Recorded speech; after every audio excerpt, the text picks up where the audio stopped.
Bed number 1, 6 दिन से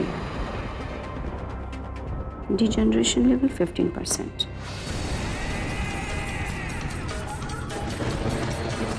bed number 2, 3 दिन से यहाँ है, डिजनरेशन लेवल 10%। बेड नंबर 3, 3 दिन से यहाँ है, डिजनरेशन लेवल 10%।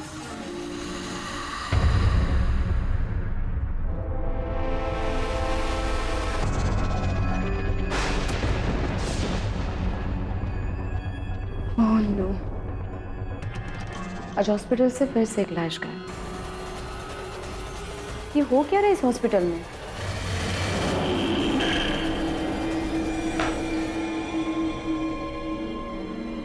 मुझे डॉक्टर वासु को बताना होगा।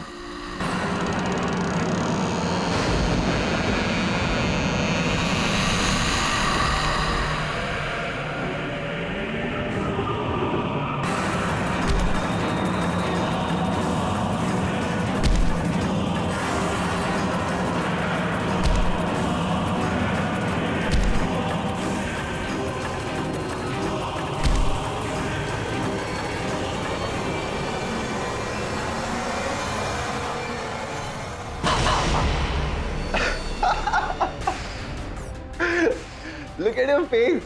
ऐसा लग रहा है जैसे जैसे तुमने कोई भूत देख लिया। Are you crazy, अभिषेक? मैं अब पहले से परेशान हूँ। मैं बहुत अच्छे से जानता हूँ कि मेरी होने वाली बीवी बहुत परेशान है, तभी तो मैं यहाँ पर आया हूँ तुम्हें एंटरटेन करने के लिए। और वैसे भी इन मुर्दाओं के बीच में तुम बहुत ज्यादा बोर हो जाती होगी ना। अभिषेक, आज फिर से एक लाश गायब है। ये देखो शिट, कुछ घंटे पहले ही एक लावारिस लाश आई थी हॉस्पिटल में, और रिकॉर्ड के हिसाब से वो बेड नंबर 4 पे होनी चाहिए थी, पर यहाँ तो कोई लाश नहीं है। कम ऑन डॉक्टर तरन, हो सकता है कि ये किसी वार्ड बॉय की मिस्टेक हो, या फिर ये बॉडी ऑलरेडी किसी ने क्लेम कर ली हो। तुम एक इतनी होनहार इंटर्न हो हमारे हॉस्पिटल की, तो तुम इस मॉर्ग रूम में क्यों अपना टाइम वेस्ट कर रही हो? अभिषेक, तुम जानते हो क्यों? बॉस जानता हूँ, क्योंकि तुम्हारे डैड डॉक्टर सुमित नहीं चाहते कि तुम यहाँ पर काम करो। But sweetheart, he is your dad, और वो तुम्हारे बारे में हमेशा अच्छा ही सोचेंगे। पर आई कंप्लीटली डोंट अंडरस्टैंड कि तुम्हें यहाँ पर काम करके और उनकी बात के खिलाफ जाकर क्या समझदारी दिखाई देती है। अच्छा sorry, I am so sorry, हम इसे भूल जाते हैं। तुम्हारी मॉम की सर्जरी है ना, तो मुझे लगता है कि तुम्हें उनसे मिलना चाहिए सर्जरी से पहले। अभिषेक,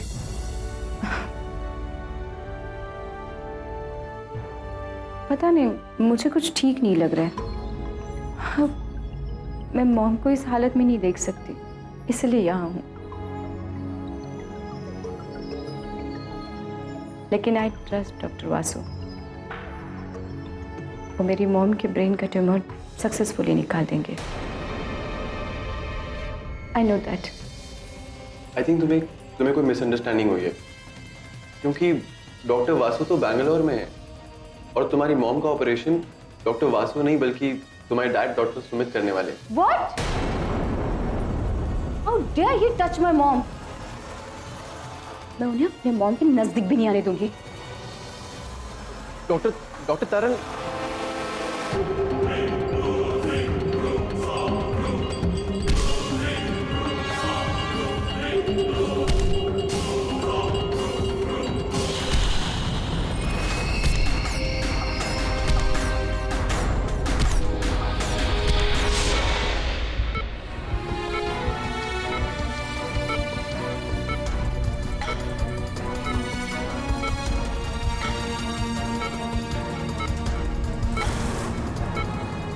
Anesthesia, Administered. oxygen and vital sign monitor. Already, sir. My surgical instruments. In place, sir. Fine, you may leave now. लेकिन सर, are you sure? आपको मेरी कोई हेल्प नहीं चाहिए? मैं ये सर्जरी अकेले ही करना चाहता हूँ, और वैसे भी डॉक्टर बासु के साथ मैं फोन से कनेक्टेड रहूंगा फॉर कंसल्टेशन ओनली। तुकाराम। जी सर। तो मोटी के बाहर ही रहना और किसी को अंदर आने मत देना, खास करके वो डॉक्टर तरनजीत को। यू मे ऑल गो ना। Okay sir.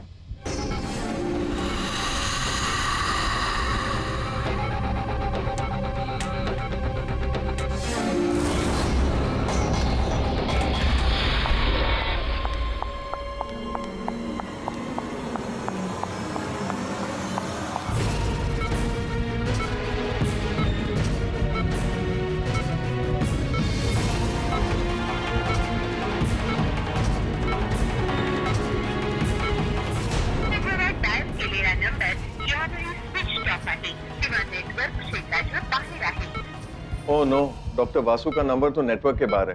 Late me try again. Hello doctor Sumit, everything is okay?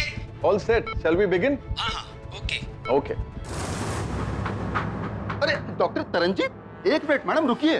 Doctor Sumit ने मुझे सख्त इंस्ट्रक्शन दिए कि अंदर कोई भी नहीं जा सकता। वो कौन है इंस्ट्रक्शन देने वाले? पेशेंट मेरी माँ है।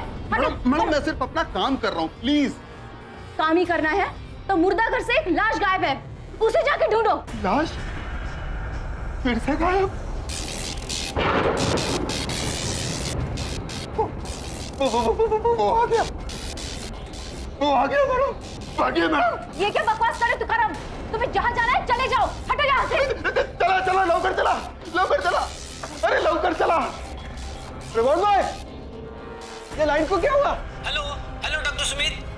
अरे रिवॉर्ड भाई, क्या हो गया लाइन को? हेलो डॉक्टर सुमित, क्या हुआ?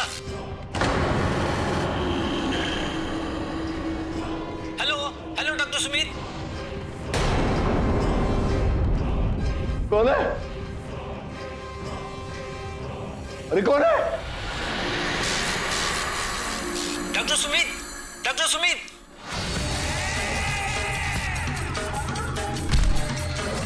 कौन है? What is happening? Hello doctor Sumit. अरे कौन है? बचाओ मुझे, हटाओ, हटाओ, हेल्प! हेल्प, कोई है?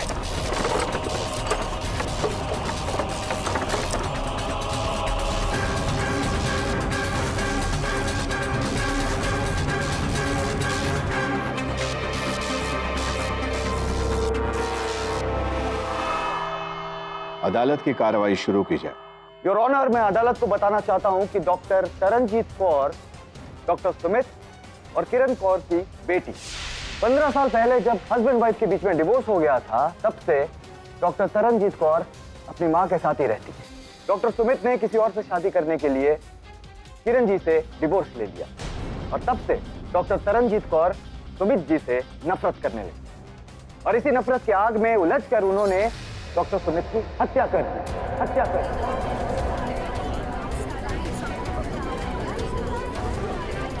Order order, silence please. नहीं, ये झूठ है। मैंने अपने पापा को नहीं मारा। जब मैं ऑपरेशन थिएटर में गई तो उनका खून हो चुका था और मेरी माँ का भी। योर ऑनर, मैं एक बहुत इंपॉर्टेंट बात बताना चाहता हूँ कि हत्या के बाद हॉस्पिटल के सारे स्टाफ ने, मुझे लगता है कि फाटक साहब को इस केस में ज्यादा मेहनत करने की जरूरत नहीं है, क्योंकि ये केस अपने आप में ही एक वाटर टाइट केस है। प्रोसिक्यूटर साहब, वाटर टाइट तो टाइटैनिक भी था और उसका क्या हुआ ये तो हम सब जानते हैं। योर ऑनर, मैं मानता हूं कि मेरी मुवक्किल डॉक्टर तरनजीत कौर वहां इस उद्देश्य से गई थी कि अपने पिताजी को अपने माताजी के ऑपरेशन करने से रोक सके। एग्जैक्टली योर ऑनर, उद्देश्य तो पूरा हो ही गया। डॉक्टर सुमित की हत्या करके डॉक्टर तरनजीत कौर ने ऑपरेशन को रुकवा दिया, लेकिन अनफॉर्चुनेट फायदा कुछ नहीं हुआ, क्योंकि किरण जी ने ऑपरेशन थिएटर में ही उस वक्त अपना दम तोड़ा। मैं अदालत से ये दरख्वास्त करता हूं कि डॉक्टर तरनजीत को, एक्चुअली इन्हें डॉक्टर नहीं कहना चाहिए, सस्पेक्ट तरनजीत कौर को डबल होमिसाइड का दोषी पाते हुए हमें कड़ी से कड़ी सजा देनी चाहिए।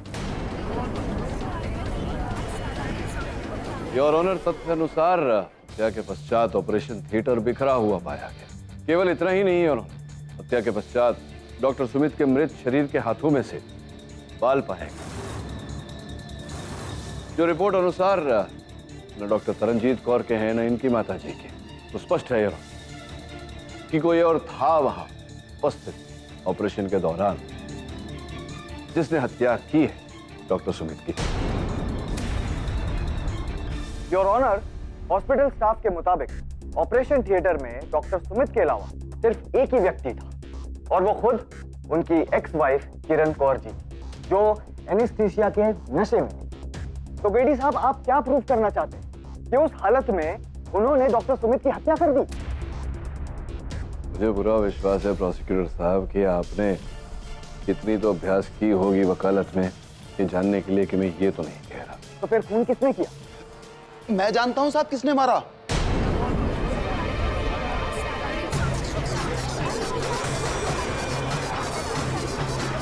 ऑर्डर ऑर्डर, आपको जो कुछ भी कहना है कटघरे में आके कहिए। जज साहब, डॉक्टर सुमित को लाश ने मारा। वही लाश जो हमारे हॉस्पिटल के मुर्दाघर से गायब हो गई थी।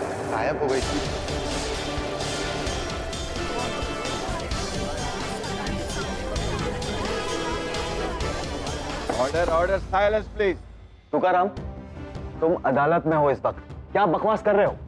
देवा शपथ साहब, हमारे हॉस्पिटल में अक्सर ऐसा होता है, लाश अपने आप गायब हो जाती है साहब। लाश अपने आप चलने लगती है साहब। 1 साल पहले मुझे भी लाश ने मारा था साहब। ये देखिए साहब। ये हॉस्पिटल की बिजली को क्या हो रहा है? ऑपरेशन थिएटर में तो कोई भी नहीं है।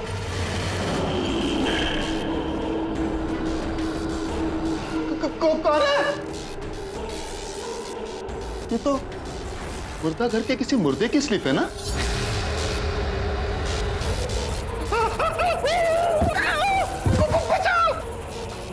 मुझ पे किसी ने विश्वास नहीं किया, लेकिन उसके 2 महीने बाद हमारे हॉस्पिटल के एक वार्ड बॉय भीकू ने लाश को चलते हुए देखा था साहब, हॉस्पिटल के कॉरिडोर में, और लाश उसके सामने आके गिर गई थी साहब।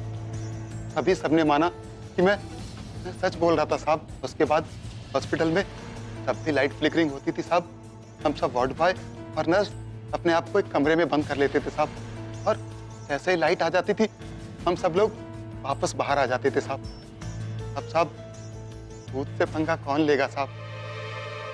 योर ऑनर, मुझे लगता है कि तुकाराम पागल हो गया है। वो सिर्फ और सिर्फ अदालत और हमारा समय जाया कर रहा है। We should not take him very seriously. Your honour, मुझे ऐसा लगता है कभी कभी असंभव में ही संभव छिपा होता है। अब ये केवल तुकाराम ने देखा होता तो संभवतः हम इस बात को नजरअंदाज कर पाते, तो अस्पताल में अन्य वार्ड बॉय ने भी देखा।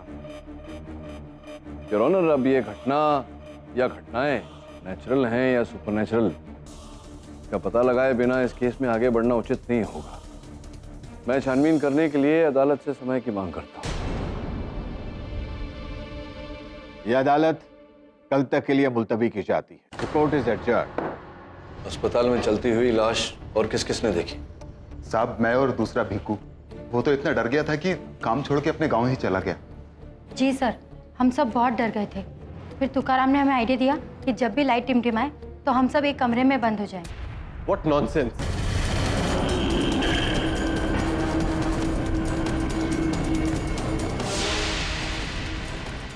आप कौन?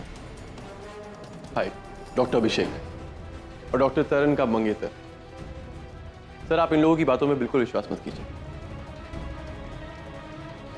ये बकवास कर रहे हैं। भला बॉडीज भी कभी चलती हैं क्या? लगता तो ऐसा ही है।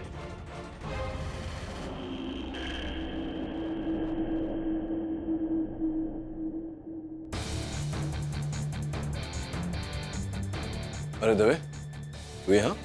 हाँ किडी, डॉक्टर सुमित के हाथ में जो बाल मिले थे उनकी डीएनए रिपोर्ट आ गई। ये देखो किडी, इस रिपोर्ट के हिसाब से वो बाल विकास नाम के एक अपराधी के थे जो खुद 3 मर्डर केस में वांटेड था। और जिस रात डॉक्टर सुमित की हत्या हुई उसी सुबह विकास पुलिस एनकाउंटर में मारा गया और उसकी बॉडी को इसी हॉस्पिटल में लाया गया। केडी सर, मैंने सुना था हॉस्पिटल में वार्ड बॉयज और नर्सेज के बीच में कुछ रूमर्स चल रहा है कि हॉस्पिटल में ज़ॉम्बीज़ घूमते हैं, लेकिन मुझे समझ में नहीं आ रहा है अगर उस लाश ने मेरे पापा को मारा भी है तो मुझे दिखा क्यों नहीं ऑपरेशन थिएटर में? और जब मैं वहां गई तो वहां पर कोई नहीं था, सिर्फ वासु सर की आवाज आ रही थी इंटरकॉम पे। डॉक्टर वासु ऑपरेशन के दौरान इंटरकॉम पे थे? हाँ, वो ब्रेन सर्जरी में पापा से भी बड़े एक्सपर्ट थे, इसीलिए वो बैंगलोर से कंसल्ट कर रहे थे। वो दोनों बहुत अच्छे दोस्त थे, इसलिए उन्होंने पार्टनरशिप में हॉस्पिटल भी खोला था। I see। फिर तो डॉक्टर वासु से बात करनी पड़ेगी। डॉक्टर वासु, जिस दिन ये हत्या हुई डॉक्टर सुमित की, डॉक्टर सुमित ऑपरेशन थिएटर में थे अकेले, तो आप उन्हें कंसल्टेशन दे रहे थे बेंगलोर से फोन द्वारा? जी हाँ। तो ये जो फोन द्वारा आप संपर्क पे थे, आवाजें आप तक पहुंच रही थी, क्या आपने एक बार भी डॉक्टर सुमित को डॉक्टर तरनजीत का नाम लेते हुए सुना?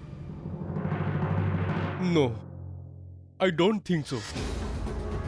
वो सिर्फ यही बोल रहे थे, हटाओ इसे, हटाओ, हेल्प मी, हेल्प मी। तो योर ऑनर, मुझे समझ में नहीं आ रहा कि इससे केडी साहब साबित क्या करना चाहते हैं। योर ऑनर, आपकी अनुमति हो तो जो मैं प्रमाणित करना चाहता हूं उसे दर्शा दो। अनुमति है? यहाँ ये मैदान सब आ गया, ये मैदान में आइए आइए। और उस तरफ घूम जाइए। मान लीजिए कुछ क्षण के लिए कि आप डॉक्टर सुमित है और यहाँ आप अपनी पत्नी का ऑपरेशन कर रहे हैं। ये इंस्पेक्टर दवे जो हैं पीछे खड़े हैं, देखिए इंस्पेक्टर दवे हैं, ये आकर आप पर प्रहार करें। आप रेडी हैं?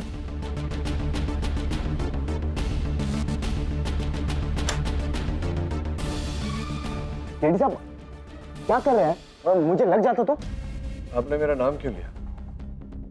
नहीं, आपने मुझे मारा तो मैं आपको जानता हूं, तो ऑब्वियसली मैं आपका नाम लूंगा। बस योर ऑनर यही प्रमाणित करने का प्रयास कर रहा था कि एक बेटी अगर अपने बाप पे प्रहार करे तो बाप एक बार तो बेटी का नाम अवश्य लेगा। डॉक्टर सुमित ने अवश्य तरनजीत का नाम लिया होता अगर तरनजीत ने उन पर वार की होती तो। इंटरेस्टिंग, मैं समझ गया केडी साहब। लेकिन हो सकता है कि डॉक्टर सुमित ने नाम लिया होगा, लेकिन अफरा तफरी में डॉक्टर वासु ने नहीं सुना होगा, और अगर सुना है तो शायद याद नहीं होगा क्योंकि उम्र हो गई है ना इनकी। आपका पेन। योर ऑनर, ये जो प्रश्न रखा है मेहता साहब ने, इसका उत्तर देने में बिल्कुल कठिनाई नहीं है। हॉस्पिटल में जब भी कोई डॉक्टर एक एक्सपर्ट डॉक्टर की कंसल्टेशन लेता है फोन द्वारा, तो वो वार्तालाप रिकॉर्ड की जाती है योर ऑनर, भविष्य के विद्यार्थियों के पढ़ाई की। इस समय वो रिकॉर्डिंग मेरे सहायक वरुण के पास है। आपकी अनुमति हो तो मैं अदालत में चला दूं। अनुमति है।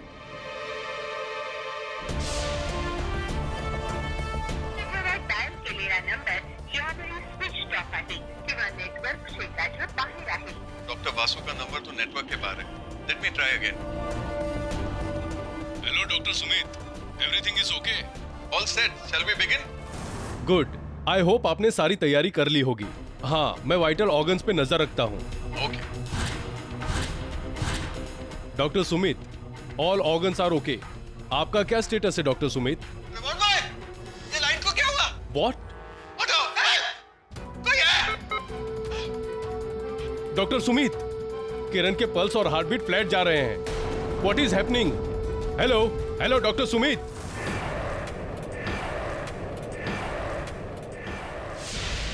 योर ऑनर, इस रिकॉर्डिंग में कहीं डॉक्टर सुमित ने तरनजीत का नाम नहीं। डॉक्टर वासु बिल्कुल सही कह रहे हैं, उन्होंने डॉक्टर सुमित को नाम लेते हुए बिल्कुल भी नहीं। लेकिन केडी साहब, ये कहां पर साबित हो रहा है कि डॉक्टर तरनजीत ने डॉक्टर सुमित का खून नहीं किया?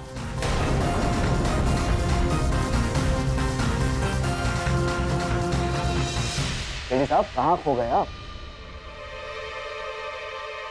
नहीं, खोया नहीं था, यही था। योर ऑनर, मेहता साहब की बात तो सत्य है। इस रिकॉर्डिंग से शंका अवश्य पैदा होती है कि तरनजीत ने डॉक्टर सुमित की हत्या नहीं की, किंतु ठोस रूप से प्रमाणित नहीं होता। ठोस रूप से एक बात अवश्य प्रमाणित होती है योर ऑनर, कि डॉक्टर वासु अदालत में झूठ बोल रहे हैं। डॉक्टर वासु, आपने झूठ बोला था, आप अब भी झूठ बोल रहे हैं कि आपने कंसल्टेशन बेंगलोर से की थी। आप तो बेंगलोर में थे ही नहीं। ये आप क्या कह रहे हैं केडी सर? शायद आपने ये रिकॉर्डिंग ठीक से सुना नहीं। जब प्रथम बार डॉक्टर सुमित ने आपका फोन ट्राई किया तो आपका फोन नेटवर्क क्षेत्र से बाहर था। अगर आप उस समय बेंगलोर में होते, कर्नाटक में होते, तो वो संदेश कन्नड़ में होता, किंतु इस रिकॉर्डिंग में वो संदेश मराठी में है।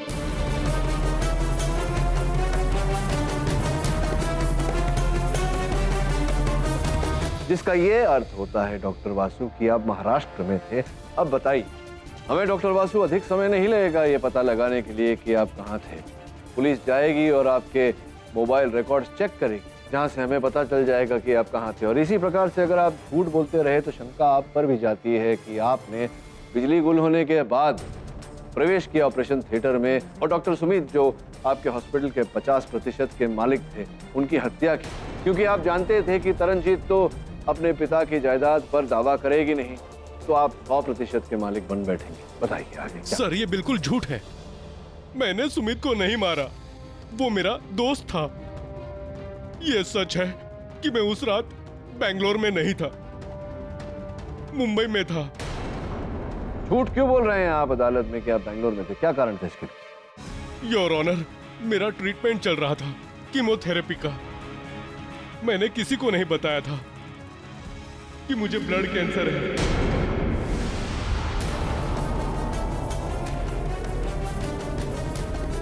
मैं बेंगलोर के बहाने कोलाबा की एक हॉस्पिटल में कीमोथेरेपी ले रहा हूं। अब आप ही बताइए सर, जो आदमी खुद चंद दिनों का मेहमान हो, वो चंद पैसों के लिए अपने दोस्त का मर्डर कैसे कर सकता है? योर ऑनर, सुना आपने?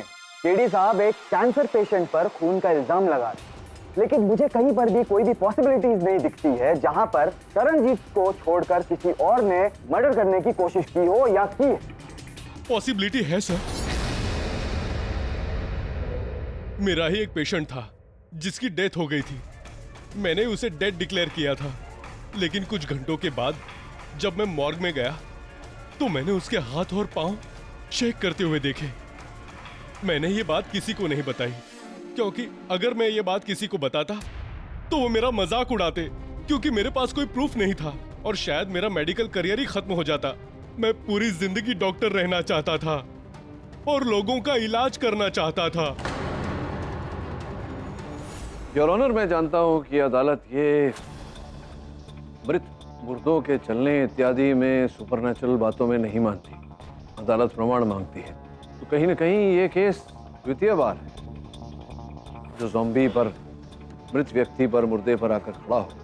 मैं अदालत से निवेदन करता हूं कि पुलिस को आदेश दिया जाए कि सर्वप्रथम इस गुत्थी को सुलझाए, इसके पीछे तथ्य क्या है वो पता लगाए, उसके बाद ही हम इस केस में आगे बढ़े। मिस्टर पाठक, मैं आपके दलील से सहमत हूँ। यह अदालत पुलिस को आदेश देती है कि वो इस रहस्य के बारे में जल्द से जल्द पता लगाए।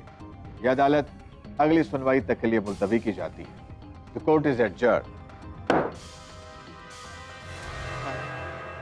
सर, डॉक्टर वासु ने सचमुच हॉस्पिटल में ज़ॉम्बी देखे?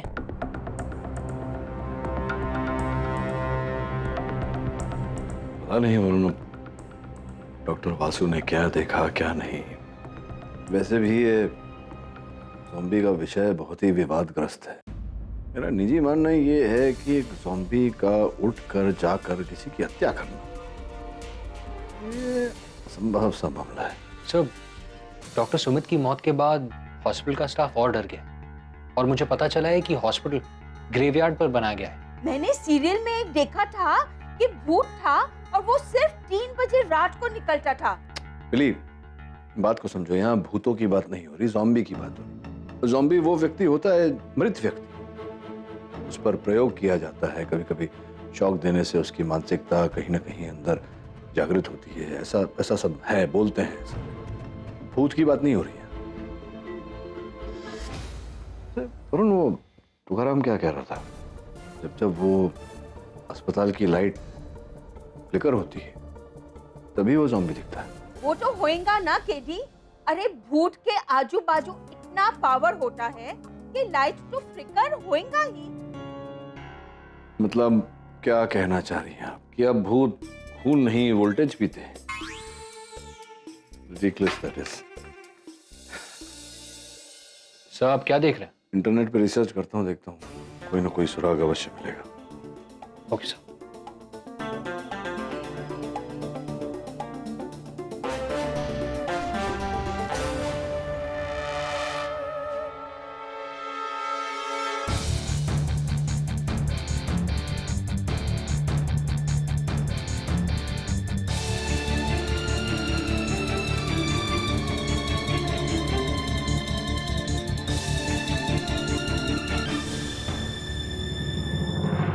Good morning sir.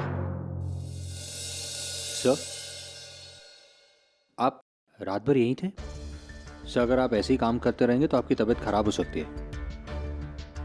क्या करे वरुण, काम तो करना पड़ेगा और अभी जाना भी पड़ेगा। सर कहाँ? अस्पताल, ज़ॉम्बी की गुत्थी सुलझाना है। तो रवि को बोल दे, तेरे दोस्त को, इसकी आवश्यकता पड़ेगी। हाँ दवे, सुन।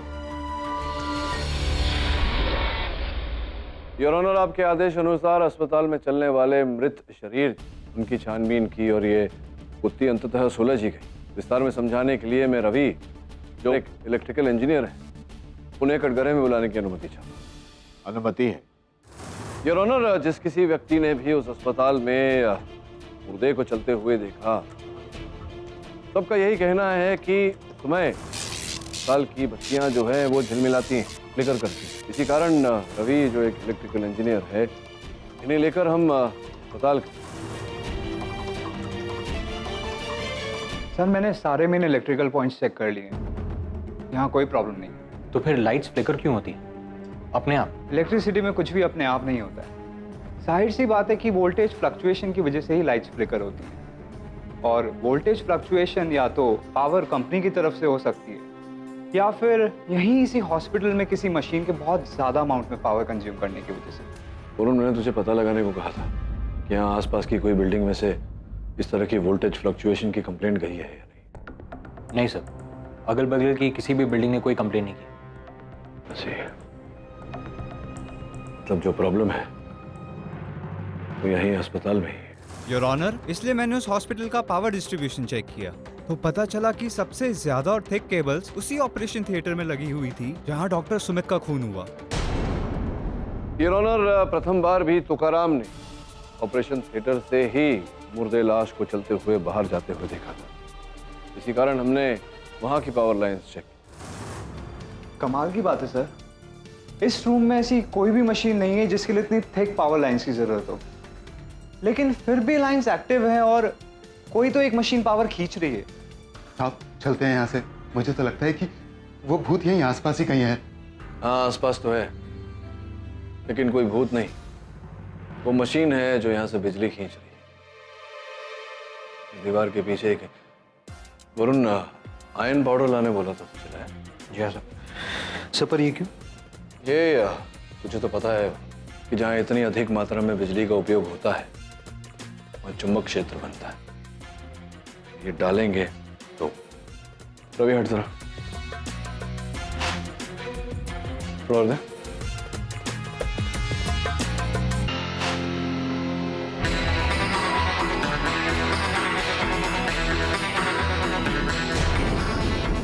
यहीं से पावर खींच रहा है, इसका मतलब इसके पीछे ही कोई मशीन है। वो मैग्नेट है।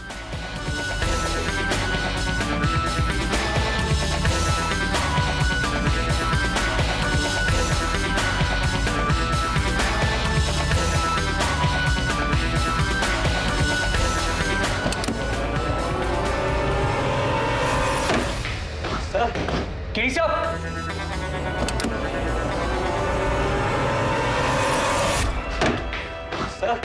केडी साहब।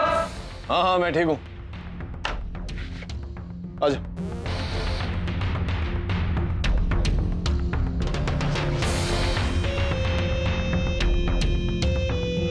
यहां तो एक और प्रवेश द्वार है। इसका अर्थ यह होता है कि हत्यारा यहां से अंदर आया होगा, थिएटर में जाकर डॉक्टर सुमित की हत्या करके फिर यहीं से पलायन कर गया होगा। मुझे लगता है यहाँ कहीं ना कहीं तो कोई ना कोई सुराग तो छोड़ कर गया होगा। लाइट।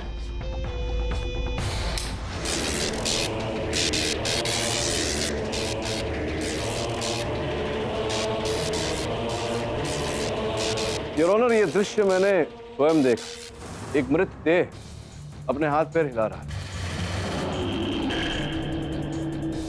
किंतु यहाँ कोई भूत प्रेत वाली कहानी नहीं है, वैज्ञानिक कारण है इसके पीछे। साधारण रूप से भी योर ऑनर जब हम हाथ पैर हिलाते हैं तो उसके पीछे कारण होता है योर ऑनर, हमारे मस्तिष्क से एक इलेक्ट्रिकल इम्पल्स जाता है जो हमें कहता है हाथ पैर हिलाने के लिए, और हम हिलाते हैं। उस लैब में भी योर ऑनर ऐसा ही प्रयोग चल रहा था, जहां इलेक्ट्रिक इम्पल्सेस देकर एक मृत व्यक्ति के हाथ पैर हिलाए जा रहे हैं। मैंने कई विश्व प्रसिद्ध डॉक्टर्स और वैज्ञानिकों से बात की और यह निर्णय पर उतरा हूं योर ऑनर कि ऐसे इलेक्ट्रिक शॉक्स द्वारा, इम्पल्सेस द्वारा एक मृत शरीर के हाथ पैर हिलाए जा सकते, कुछ कदम चलाए भी जा सकते, किंतु एक मृत देह का हत्या कर, यह असंभव है। केडी साहब शायद ये भूल गए हैं कि तुकाराम ने इसी कोर्ट में हमें बताया था कि 1 साल पहले उसी हॉस्पिटल पे किसी ज़ॉम्बी ने अटैक किया। अब तुकाराम ने जो बताया मेहता साहब, वो तो तुकाराम आके बताएगा। तुकाराम जी, आपने हम सबको बताया था कि प्रथम बार आपने वो चलत फिरत मृत व्यक्ति को देखा था अस्पताल के बाहर, और फिर वो बत्तियां झिलमिलाने लगी। जी, आपने ये भी कहा था कि आप पर उस मृतदेह ने प्रहार किया था, आक्रमण किया था। उस समय इसके अतिरिक्त और कुछ भी हुआ था? हुआ होगा अवश्य, क्योंकि प्रहार होने के 1 हफ्ते बाद ही आपके बैंक के खाते में 5 लाख रुपए जमा हो, अस्पताल के बैंक के खाते से। ये तो कागज पर है, इसे तो झुठला नहीं सकते आप।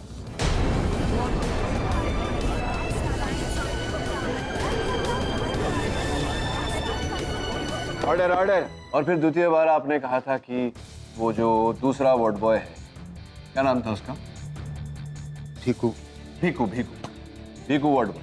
अब भीकू वार्ड बॉय गांव चला गया, पर हमारी पुलिस हाथ पे हाथ धरे तो बैठी नहीं रहेगी। उन्होंने पकड़ा उसे, पूछताछ की तो पता चला कि आपने 50,000 रुपए उसे दिए हैं गांव लौट जाने के। अभी क्या चल रहा है? वो बोनस मिला था ना साहब मेरे को। हाँ, बोनस दिया गया था। बोनस दिया गया था ताकि आप वहां अस्पताल में चल रहे उस प्रयोग के रहस्य को छिपा कर रखे, और आपने ऐसा किया भी, और सुंदर एक कहानी भी रची, जिसके चलते जैसे ही वो बत्तियां झिलमिलाने लगती थी, आपके अस्पताल का पूरा स्टाफ जाकर के कमरे में अपने आप को लॉक कर लिया करता था। आपने ये ठोस रूप से तय कर लिया कि कोई बाहर ना आए और किसी को भी प्रयोग का रहस्य पता ना चले। अब देखिए, या तो आप ना कर सकते हैं इस बात, तो फिर हम केस को आगे बढ़ाएंगे। हो सकता है न्यायाधीश महोदय आप पर सख्ती बरते और आप जेल जाएं, और जेल में दवे साहब आपसे उससे भी अधिक सख्ती बरते। क्या झेल पाएंगे आप इतनी सख्ती? आपने खुद ही कहा था कि गरीब हैं आप, है ना, नौकरी मिलेगी नहीं आपको दूसरी। जेल में क्या चक्की पीसेंगे? क्या करेंगे? क्या सत्य बोलेंगे? हमारी सहायता करेंगे सत्य बोलकर? बोलिए बोलिए। हाँ साहब, मैंने झूठ बोला था।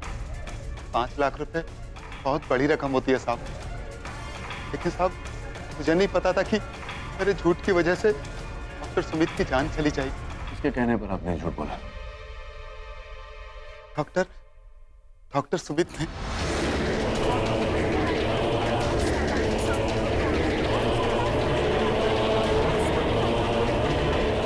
Interesting your honour. इसका मतलब यह है कि वो हिडन लैब डॉक्टर सुमित की थी, जहां पर वो लाशों पर एक्सपेरिमेंट करते थे, और उन्हीं की बनाई हुई एक जिंदा लाश ने उन पर अटैक कर दिया और उनकी हत्या कर दी।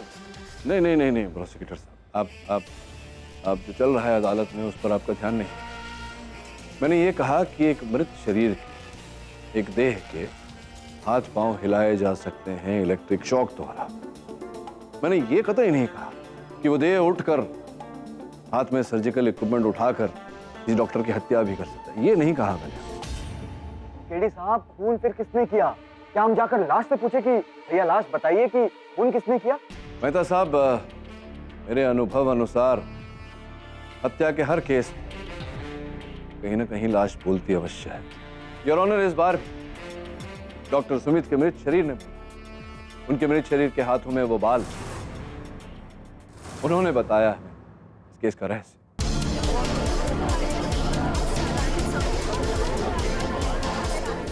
Order order, silence in the court. आपकी अनुमति हो तो मैं एक बार इंस्पेक्टर दवे को कटघरे में बुलाना चाहूंगा। अनुमति है। योर ऑनर, केडी पाठक ने मुझे जानकारी दी कि वो हॉस्पिटल एक ग्रेवयार्ड की जमीन पे बनाया गया है और हॉस्पिटल बनाने से पहले डॉक्टर सुमित और डॉक्टर वासु ने ग्रेवयार्ड की सारी बॉडीज को शिफ्ट करने के लिए अलग से जमीन ली। मैं वहाँ इन्वेस्टिगेशन करने के लिए गया था। मुझे ये जानना था कि आप यहाँ अकेले काम करते हैं? Yes sir. तुमको क्या मांगता है बॉय? मुझे ना यहाँ की सारी डेड बॉडीज चाहिए। Dead bodies? हाँ, और सबसे पहले वो जो लेटेस्ट दफनाई गई अभी हाल फिलहाल में। हमने सारी बॉडीज की जांच करवाई और ऑलमोस्ट हर बॉडी के सर पे जलने का निशान था, मतलब उन पे एक्सपेरिमेंट किए गए थे। इंस्पेक्टर दवे, अदालत को बताइए कि वो कौन व्यक्ति था जो इन सारे शरीरों को, मृत शरीरों को वहां दफन कर रहा था? डॉक्टर सुमित ने।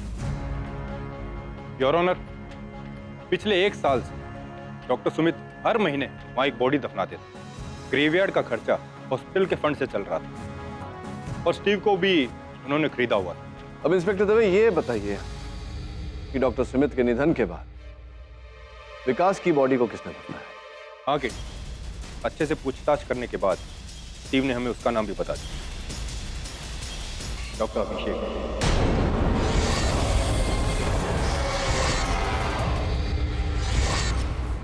पोल खुल चुकी है डॉक्टर अभिषेक। न केवल स्टीव ने आपकी पहचान करवाई है कि वहां उस गुप्त प्रयोगशाला में आपकी उंगलियों के छाप जगह जगह हर स्थान पर पाए गए। नहीं केडी सर, कुछ गलती हुई है। अभिषेक ऐसा नहीं कर सकता। कोई गलती नहीं हुई डॉक्टर तरनजीत। डॉक्टर अभिषेक ने ऐसा किया है। योर ऑनर, इनके अपराध का स्रोत मुझे उस प्रयोगशाला के पीछे की ओर गुप्त दरवाजे से मिला। यहाँ तो एक और प्रवेश द्वार है। इसका अर्थ यह होता है कि हत्यारा यहाँ से अंदर आया होगा। आपका अचंभा होगा ये जानकर तरनजीत जी कि वो दरवाजा कहाँ खुलता है। आपके अस्पताल के मुर्दा घर में, जहां ये थे आपके साथ उपस्थित, पर जैसे ही आप ओटी की तरफ भागी, ये उस गुप्त दरवाजे का उपयोग करके ओटी के भीतर गए और आपके पिता की हत्या की। तुम तो उन्हें अपना पापा जैसे मानते थे ना? अरे काय के पापा, वो मुझे यूज कर रहे थे। आज से 12 साल पहले डॉक्टर सुमित और डॉक्टर वासु ने साथ मिलकर ये हॉस्पिटल खोला था और डॉक्टर सुमित का सिर्फ एक ही सपना था। वो एक्सपेरिमेंट्स करते जा रहे थे और फेल होते जा रहे थे। फिर 5 साल पहले मैंने वो हॉस्पिटल ज्वाइन किया और मैं भी वही एक्सपेरिमेंट्स और रिसर्चेस करने लगा। लेकिन सिर्फ 4 साल में मैंने उन डेड बॉडीज के लिम्स को मूव करना शुरू कर दिया। मैंने उनकी ब्रेन मैपिंग भी कर दी और मुझे लगा कि अगर हम इन मुर्दों में जान डाल देंगे तो मेरा नाम पूरे देश में होगा, पूरी दुनिया मुझे जानेगी। लेकिन नहीं, डॉक्टर सुमित का कुछ और ही प्लान था। वो इन सब एक्सपेरिमेंट्स का क्रेडिट अकेले लेना चाहते थे और अपनी उस असिस्टेंट की लिस्ट में मेरा नाम डालने वाले थे। तब मैंने डिसाइड कर लिया कि अब इस बुड्ढे डॉक्टर को मरना होगा। तुमने मेरे पापा को मारा। हाँ, मैंने मारा उन्हें। जब तुम अपने पापा से लड़ने के लिए ऑपरेशन थिएटर में गई थी, तब मैं उनके सीक्रेट लैब में पीछे के दरवाजे से घुस गया। रिकॉर्ड है?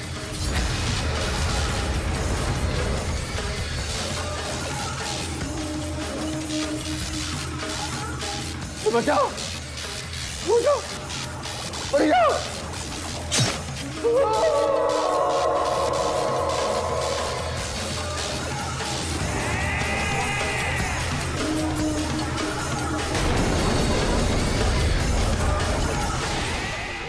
मैंने ये मर्डर बहुत सोच समझ के किया था।